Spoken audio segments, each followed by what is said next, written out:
paggawa ng pansit, kung paano gumawa ng Hindi rin pansit. sila Ayan. mapapasok kasi mamatay nyo. Ito klase ito ng ingredient. Yan. Pansit na naman ito. Yeah, pansit na yan. Pansit na tayo. Yan, pansit na tayo. Mabilis lang po. Yan. Ayan. Tapos Okay na. ito. Tapos, hindi, ito na te. Ubusin mo na to. Rin natin te. Pag naubos na yan, yung carrots, yun yung pinakahuli. Kasi pag tinaklob natin yan doon, si yan. Ito. Ayan. Isang face lang gagamitin natin. Dalawa to. Isang face lang. Kasi today, pag mainit na, so nag-take ka na nun ng time, nag-take ka pa nun ng energy. Tapos, painitin mo yung oven, saka mo palang ilalagay yung cake mo. Babalik-balik ka mo, tusuk-tusukin mo pa siya. Oh. Kung luto na o hindi, bukas na, sunlight.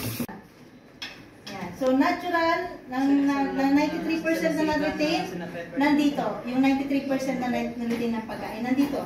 Wala tayong ginalaw. Hindi nag-bye-bye yung nutrition ng pagkain natin. Ito saniya na best. Ang siga na saniya na. Ayan. So, tara po. Kain na kayo.